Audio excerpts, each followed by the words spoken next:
zaman ini. Mari kita melihat tentang penguasa sementara ya. Penguasa sementara, kenapa? Karena sudah dinubuatkan, dia akan diinjak, dimusnahkan. Dia akan hanya mematuk tumit daripada benih wanita, tapi kepalanya akan diinjak. Dia akan apa?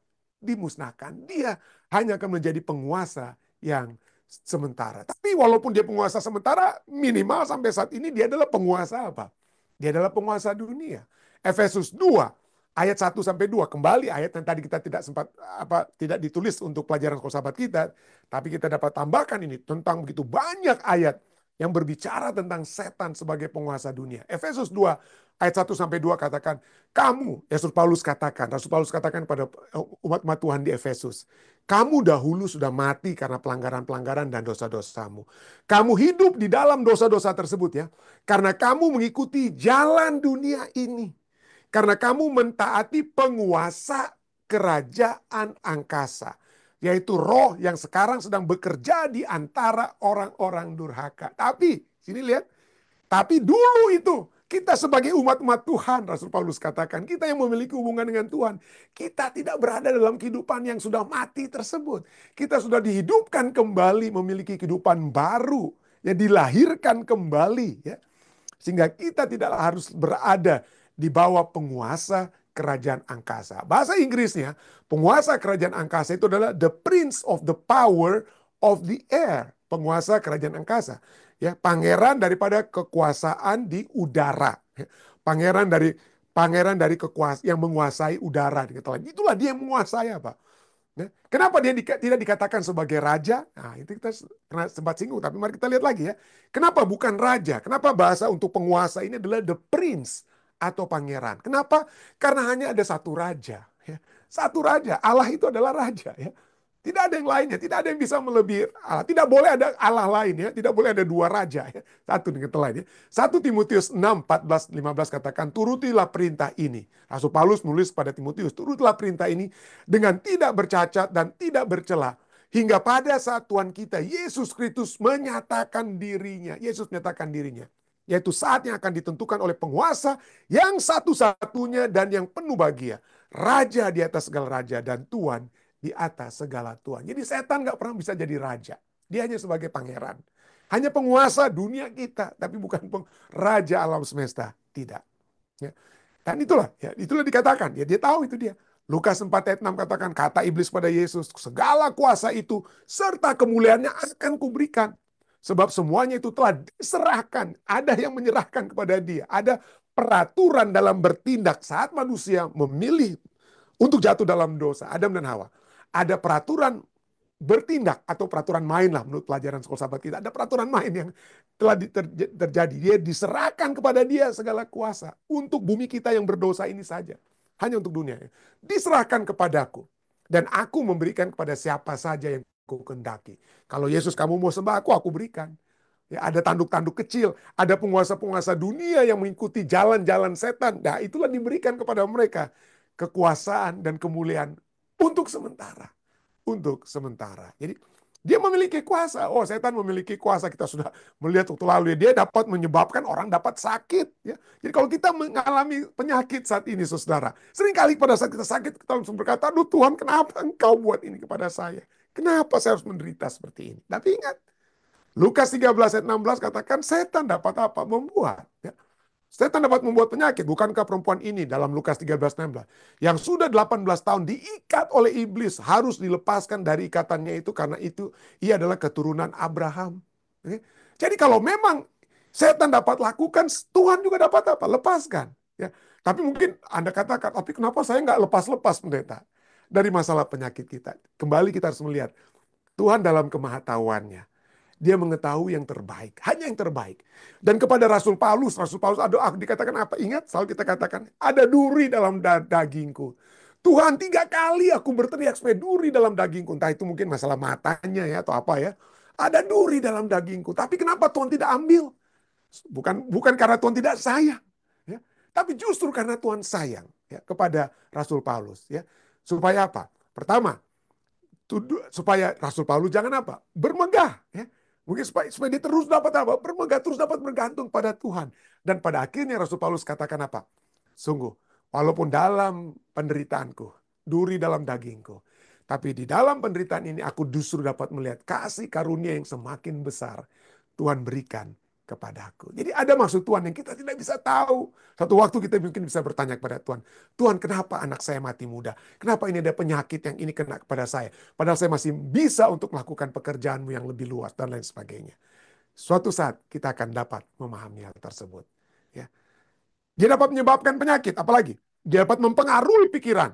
Dapat mempengaruhi pikiran, membawa kita untuk melakukan tindakan-tindakan yang seharusnya tidak kita lakukan kepada diri kita sendiri ataupun kepada orang lain. Ya. Kita percaya dengan filsafat-filsafat, kebohongan-kebohongan dunia, kebohongan-kebohongan yang setan telah apa? Berikan di dalam dunia ini. 2 Korintus 4 ayat 4 katakan, yaitu orang-orang yang tidak percaya, yang pikirannya telah dibutakan oleh ilah zaman ini. Siapa ilah zaman ini? Itu penguasa dunia itu, setan. Sehingga mereka tidak melihat cahaya Injil. Semua tidak melihat cahaya Injil. Jadi itulah ya, telah diberikan ya. Telah diberikan ya. Telah diserahkan kuasa ya. Dan dia dapat menyerahkan kuasa itu apa? Kepada siapa saja. Nah, siapa yang menyerahkan kuasa kepadanya? Kita sudah lihat dari tadi, kita kembali ulangi. Itu diberikan oleh Allah. Karena manusia yang telah memilih untuk mengikuti setan. Dan apa yang dia katakan, gantinya gantinya untuk mengikuti apa yang Allah firmankan. Seperti dalam Kejadian 3. Manusia yang telah memilih setan daripada Allah. Itulah sebabnya Allah harus apa? The rule of engagement-nya ya. Peraturan bertindak itu harus apa? Menyebabkan setan yang menjadi apa? Penguasa dunia ini. Tetapi ini poinnya. Yesus telah memberikan contoh bahwa kita dikatakan apa? Kita bisa berada dalam dunia ini, tetapi tidak kita berada di dalam dunia, tetapi tidak merupakan orang dunia, ya, tidak duniawi. Walaupun kita berada dalam dunia, tapi kita tidak kita bisa untuk tidak menjadi orang duniawi. Ya. Itulah sebabnya Yesus sendiri sudah memberikan contoh. Dia datang sebagai manusia. Dicobai dalam berbagai hal. Tetapi tidak apa?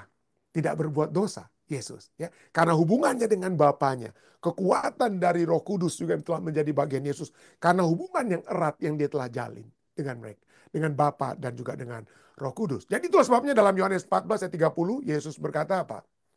Tidak banyak lagi aku berkata-kata dengan kamu. Dia berbicara kepada murid-muridnya sebelum dia apa? Disalibkan ya. Tidak banyak lagi aku berkata-kata kepada kamu. Sebab penguasa dunia ini datang dan ia tidak berkuasa sedikit pun atas diriku. Ya. Dia dapat menguasai saudara dan saya. Dia dapat mencobai saudara dan saya. Dia dapat menyesatkan saudara dan saya. Tetapi dia telah mencoba untuk menyesatkan Yesus Kristus. Mencoba untuk menggoda Yesus Kristus.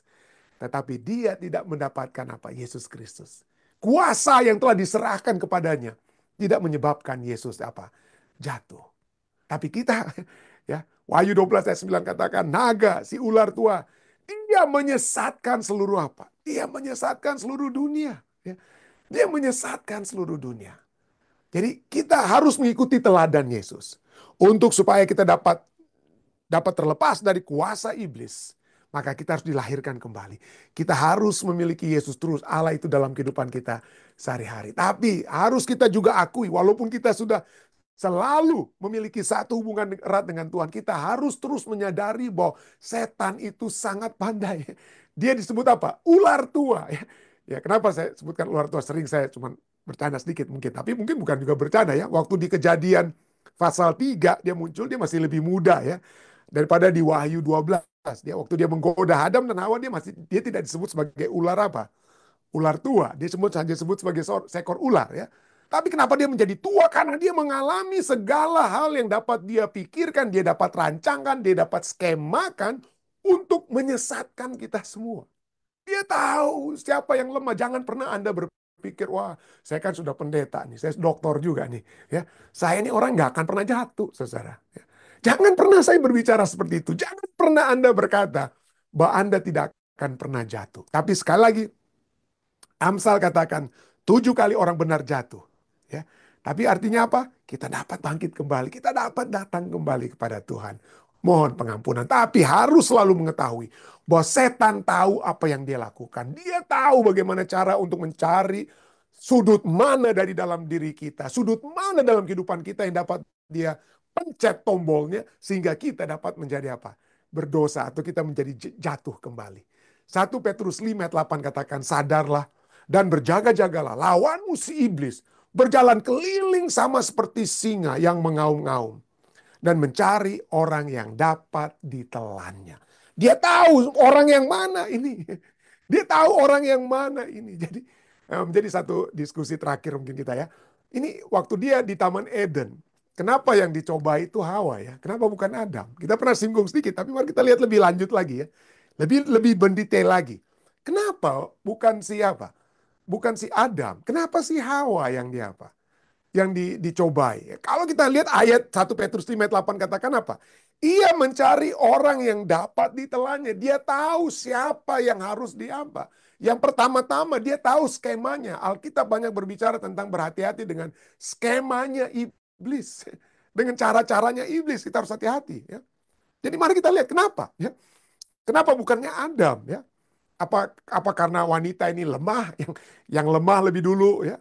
Kalau lemah lebih dahulu, lalu Adam yang lebih kuat, hati-hati. Kalau Adamnya kuat, lalu Adam nggak mau jatuh dalam dosa, rame kan dunia kita ini ya. Satu yang berdosa, sudut sini, yang lainnya sudut yang tidak berdosa. Jadi saya nggak bisa bayangkan, saya nggak bisa berspekulasi juga, saudara ya. Tapi coba kita lihat ya. Atau misalnya, kalau kita lihat dalam peperangan. Kalau yang ditembak itu misalnya cuman prajurit, ya mungkin dalam tanda kutip nggak apa-apa ya. Tapi coba jenderalnya itu lebih dulu ditembak mati. Wah bahaya itu ya. Prajurit-prajurit itu akan apa? Tercerai-berai. Jadi oke, poin kembali ke pertanyaan tadi. Kenapa si Hawa bukannya Adam? Nah, mari kita lihat ayat-ayat Alkitab. Ya. Mari kita lihat apa yang dapat kita pelajari dari firman Tuhan. Baik, konteks daripada kejatuhan Hawa. Konteks kejatuhan Hawa. Kita lihat Kejadian 2 ayat 17. Sebelum Hawa diciptakan, Adam lebih dahulu diciptakan, Adam diberikan perintah untuk mengembala mengusahakan Taman Eden ya, memberi nama kepada binatang, itu semua diberikan pertama-tama kepada Adam. Hawa belum muncul, Hawa belum ada. Tapi di Kejadian 2:17 sebelum kemunculan Hawa, ini yang Tuhan perintahkan kepada Adam. Tetapi pohon pengetahuan tentang yang baik dan yang jahat itu, janganlah kau makan buahnya. Sebab pada hari engkau memakannya, pastilah engkau apa? Mati. Jadi ada perintah yang pertama diberikan pertama-tama itu kepada apa? Adam. Ada perintah dan Allah pada saat itu, pada setiap kali Allah memberikan satu perintah, apapun perintah itu dia akan memberikan kekuatan supaya kita dapat apa? Melaksanakan perintah tersebut ya. Semua. Kalau kita lihat ajaran-ajaran Alkitab, pada saat Allah meminta kita untuk melakukan sesuatu, untuk menginjil misalnya, ya. Sebelum kita pergi, jadikanlah seluruh bangsa muridku. Apa yang Tuhan Allah katakan? Segala kuasa di surga dan ku bumi kuberikan kepadamu. Jadi Allah memberikan perintah itu selalu ditemani dengan apa? Kekuatan yang dapat terjadi untuk apa? Bersama-sama menjalankan perintah tersebut. Nah, kekuatan untuk melaksanakan perintah ini apa, saudara? Ayat Alkitab yang berkata, ayat 18 setelah kata, sebab pada hari engkau memakannya pastilah engkau mati, Kejadian 2:17, langsung disambung dengan ayat ke-18 ya. Apa yang dikatakan di ayat 18 dalam Kejadian 2:18? Lalu Tuhan Allah berfirman, tidak baik ya. Tidak baik kalau manusia itu seorang diri saja. Aku akan menjadikan penolong baginya yang sepadan dengan dia. Pertanyaannya seringkali orang bertanya, tidak baik dalam hal apa? Tidak baik dalam kehidupannya? Oke, mungkin betul. Kita tidak bisa berspekulasi terlebih dahulu ya. Tapi kalau kita melihat konteksnya, tidak baik dalam hal apa ini ya? Dalam melaksanakan tentu saja apa yang telah terjadi di ayat sebelumnya ya. Kejadian tentu saja dalam kehidupannya secara general. Boleh kita katakan demikian. Saya tidak bisa tolak hal tersebut ya. Kita harus memiliki. Dia sudah melihat binatang-binatang itu semua ada pasangan-pasangannya ya. Dan tidak baik kalau dia tidak punya pasangan. Nah, menjadi pertanyaan, pasangan dalam hal apa ini?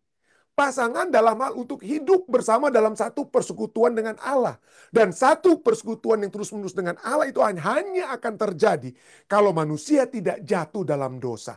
Kalau manusia tidak memakan buah pohon pengetahuan baik dan jahat. Itu ya kita lihat di sini. Jadi mari kita terus lihat ya. Lihat jalur pemikirannya dapat kita lihat. Pertama, Kejadian 2:17, larangan untuk memakan buah pohon pengetahuan baik dan jahat.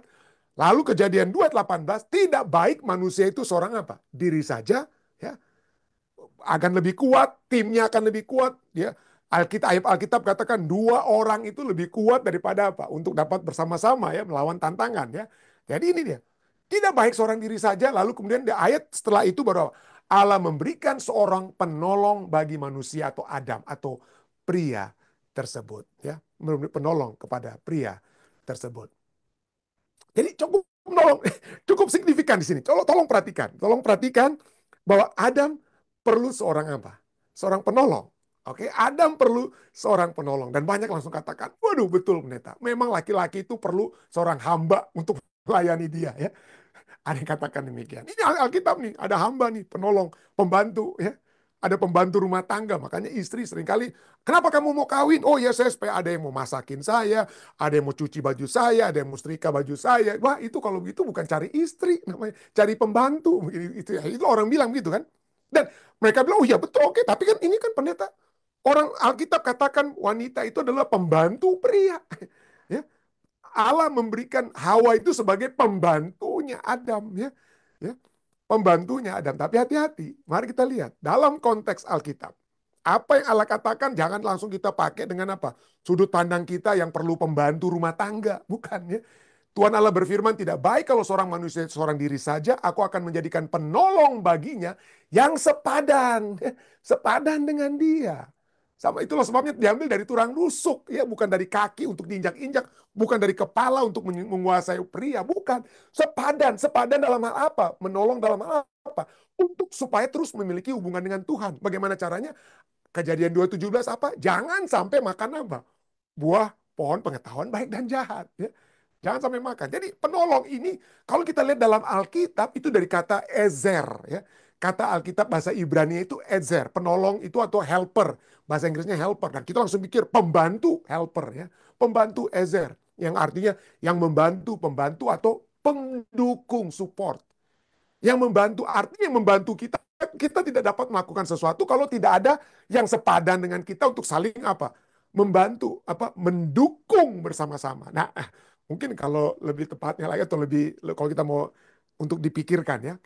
Biasanya yang mendukung kita, kalau saya didukung itu, yang mendukung saya itu biasanya mungkin harusnya yang bahkan boleh dibilang ini bukan bukan apa yang diajarkan Alkitab, tapi cuma saya coba untuk membawa kita untuk berpikir. Biasanya kan ya, yang mendukung kita itu orangnya yang lebih kuat kan biasanya begitu. Kalau kita biasa main apa, main-main untuk seperti didukung orang untuk saling jatuhkan di kolam renang, yang di bawah itu yang mendukung tuh biasanya kalau kita pilih ya, itu yang lebih kuat ya. Nah, itu poinnya, itu poin. Tapi sekarang lagi, saya tidak katakan wanita itu lebih kuat. Tidak. Alkitab katakan sepadan, penolong yang apa? Sepadan dengan dia.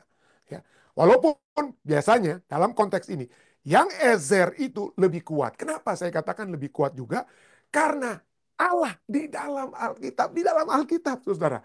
Yang sering disebutkan Ezer, pembantu itu hanya pada umumnya. Yang banyak ayat-ayatnya itu hanya kepada Allah, saudara. Bukan kepada manusia. Oke, manusia itu hanya diberikan kepada siapa ya? Kepada wanita ini menjadi ezer ya, menjadi ezer. Misalnya, Keluaran 18 ayat 4 ya. Kita lihat kata ezer ini muncul ya. Kemunculan kata ezer ya. Musa menamakan salah seorang anaknya itu Eliezer. Oke. Salah seorang anak Musa namanya Eliezer ya. Jadi dikatakan dalam Keluaran 18 ayat 4 dan yang seorang lagi anak Musa yang kedua bernama El dari kata Elohim El ya. Eliezer sebab katanya Allah Bapakku my God, Allahku atau Allah Bapakku adalah Ezer, penolong. Jadi Eliezer artinya Allah Bapakku adalah penolongku dan telah menyelamatkan aku dari pedang Firaun. Jadi Eliezer itu membawa manusia saat di zaman Musa untuk melihat bahwa Allah itulah Ezer, pembantu, ya, penolong, pembantu. Tidak heran Mazmur 33:20 misalnya ada begitu banyak ayat-ayat ya. Salah satu contoh saja. Jika kita menanti-nantikan Tuhan, dialah penolong kita, dialah Ezer kita dan perisai kita. Tanpa Ezer, tanpa penolong, tanpa pembantu, tanpa Ezer, matilah kita, saudara. Istilahnya ya. Dialah penolong kita, Allah lah penolong kita dan perisai kita. Mazmur 70 ayat 6. Ya Allah, segeralah datang. Engkaulah yang menolong. Dengan kata lain, kalau sampai Allah tidak datang, sampai Ezer tidak datang, maka kita itu hancur, habis. Ya. Engkaulah yang menolong. Engkaulah yang menolong aku dan meluputkan aku. Ya Tuhan. Janganlah lambat datang. Janganlah lambat datang. Jadi coba kita lihat sini. Kita bisa melihat bahwa Hawa itu bukan pembantu asisten rendahan yang harus diinjak-injak ya, dijadikan pembantu, disuruh kiri kanan dan lain sebagainya dalam arti apa untuk ditekan-tekan begitu. Wanita itu bukan untuk menjadi pembantu seperti dalam konteks seperti itu, tetapi sini kita lihat Kejadian 2 ayat 17, Kejadian 2 ayat 18, Hawa itu adalah untuk membantu Adam jangan sampai itu apa? Jatuh dalam dosa untuk makan buah terlarang. Bersama-sama pembantu yang sepadan mereka akan menjadi kuat. Mereka seperti ayat ini diluputkan, terluput dari apa? Pencobaan, terluput dari kekalahan. Penolong itu akan menjadi perisai yang membantu kita. Dan itulah strategi Allah. Allah memberikan Hawa kepada Adam, kepada pria, supaya jangan sampai apa? Supaya dia dapat menjadi satu apa? Satu tim dengan Adam. Jangan sampai makan buah pengetahuan apa? Buah pengetahuan baik dan jahat. Itulah rencana Allah. Ya, kalau kita lihat dari Kejadian 2, 17, 18 ya. Bersama-sama mereka semakin kuat. Tapi inilah pintarnya setan. Pintarnya setan, rencana Allah tersebut untuk menjadikan Hawa sebagai penolongnya Adam ya untuk lepas dari pencobaan, tapi sekarang Hawa digunakan setan untuk menjadi apa? Menjadi penyalur, menjadi penyalur apa? Penyalur pencobaan tersebut kepada Adam. Ya. Jadi dia putar, itulah setan kan tukang putar ya. Putar balik orang Manado bilang setan putar ya. Kenapa dia putar? Rencana Allah ini dia buat Hawa yang menjadi apa? Perisai atau apa ya penolong. Tapi sekarang justru penolong atau perisai itu dia cecar lebih dahulu supaya apa? Dapat menjatuhkan si Adam. Itulah sebabnya Alkitab dalam 1 Timotius 2 ayat 14 katakan apa? Lagi pula bukan Adam yang tergoda. Bukan Adam yang tergoda, melainkan perempuan itulah yang tergoda dan jatuh ke dalam apa? Jatuh ke dalam dosa. Dia seharusnya membantu Adam supaya jangan jatuh dalam dosa, ya bersama-sama mereka berdua. Tapi setan putar sehingga apa? Dia digunakan oleh setan untuk menjadi apa? Untuk menjadi penyalur dosa itu kepada siapa? Kepada Adam. Kepada Adam. Ya. Hawa, Spirit of Prophecy, halaman 40 katakan, Hawa mengira dirinya mampu memutuskan antara yang benar dan yang salah. Harapan yang menggembirakan untuk memasuki tingkat pengetahuan yang lebih tinggi telah membuatnya berpikir bahwa ular itu adalah sahabatnya yang istimewa yang sangat peduli pada kesejahteraannya. Ya. Begitu hebat rayuan ular tersebut kepada Hawa sampai dia apa? Sampai dia jatuh. Ya. Tapi sebelum Anda mencerca wanita atau mencerca Hawa, ya, Allah tidak lakukan itu. This is not the end of the story, saudara. Ini bukan akhir daripada kisah bagaimana setan telah menggunakan Hawa yang tadinya mau digunakan Allah untuk membawa supaya Adam dan Hawa ini tidak apa, saling menguatkan satu dengan lain, jangan sampai jatuh dalam dosa. Tapi setan putar rencana Allah tersebut. Tetapi apa yang setan putar rencana tersebut, Allah juga dapat apa? Putar. Bagaimana Allah putarnya? Bagaimana Allah memutar rencana setan? Setan menggunakan Hawa untuk jatuh dalam dosa, tetapi melalui Hawa juga, keselamatan itu apa? Lahir dari mana? Benih daripada Hawa. Ya. Keselamatan melalui apa? Bukan melalui Hawa dalam arti Hawa itu juru selamat, bukan begitu maksud saya ya. Tapi keselamatan Yesus Kristus itu dilahirkan dari benih daripada Hawa. Ya. Jadi jangan salah pikir dengan title di atas ini ya. Saya cuma ingin memberikan satu apa ya? Poin saja ya. Jadi Kejadian 3 ayat 14 15 setelah dia mengutuk ular ya. Berfirmanlah Allah kepada ular, karena engkau berbuat demikian, terkutuklah engkau di antara segala ternak dan di antara segala binatang hutan, dan dengan perutmu lah engkau akan menjalar, dan debu tanahlah akan kau makan seumur hidupmu. Aku, ayat 15, aku akan mengadakan permusuhan antara engkau dan perempuan ini. Bukan laki-laki ini, bukan. Perempuan ini. Antara keturunanmu dan keturunannya. Keturunan wanita ini melalui Hawa. Ya, keturunan melalui Hawa itu, Yesus Kristus juru selamat yang membawakan keselamatan, akan meremukkan kepalamu. Dan engkau hanya akan meremukkan apa? Meremukkan tumitnya. Jadi setan menggunakan Hawa untuk membuat umat manusia berdosa. Sekarang apa? Sekarang Hawa digunakan Allah untuk membawakan keselamatan dalam arti melahirkan juru selamat bagi umat manusia. Ya, coba kita lihat. Dia punya perbandingan ya. Setan Setan menggunakan Hawa sebagai pembantu yang negatif. Ya. Setan menggunakan Hawa sebagai pembantu yang negatif yang membawa manusia jatuh dalam dosa. Tapi Allah telah menggunakan Hawa sebagai pembantu yang positif. Ya.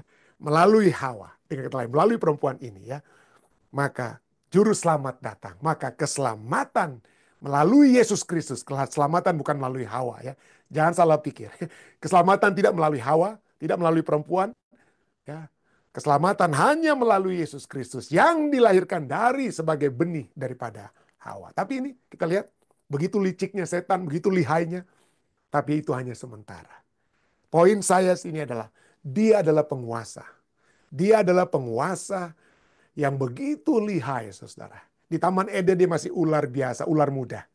Di kitab Wahyu dan zaman kita dia sudah menjadi ular tua. Dia tahu sekali bagaimana caranya untuk membuat kita itu kecewa. Gampang, dia tahu apa. Jadi dia bisa menggunakan orang dengan satu atau kata, kunci, password. Sehingga kita menjadi kecewa. Sehingga kita jatuh, jatuh, dan jatuh lagi. Ya. Dia menggunakan situasi-situasi tertentu yang bisa untuk menjatuhkan kita. Entah itu masalah kesehatan, entah itu masalah imigrasi atau apa. Sehingga kita kelimpungan. Ya. Tetapi ketahuilah, dia hanya sementara. Ya.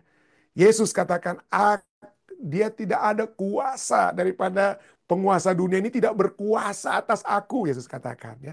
Karena dia memiliki satu hubungan erat dengan Bapaknya. Dan kita yang masih kelimpungan saat ini, ketahuilah, setan seperti kita sudah pelajari akan dimusnahkan. Wahyu 20 ayat 10, dia akan mati, ya. Dia akan apa? Dimusnahkan, ya. Dia akan memiliki tempat kebinasaan. Baiklah kita memiliki satu kekuatan. Kekuasaan setan itu hanya untuk sementara. Dan kekuatan Tuhan dapat menjadi bagian kita. Sehingga kalaupun kita jatuh, kita dapat mohon ampun, kembali berbalik kepada Tuhan. Dan memperoleh kekuatan surga. Kiranya ini dapat menjadi bagian kita, ya. Saya bawa ini dalam nama Yesus.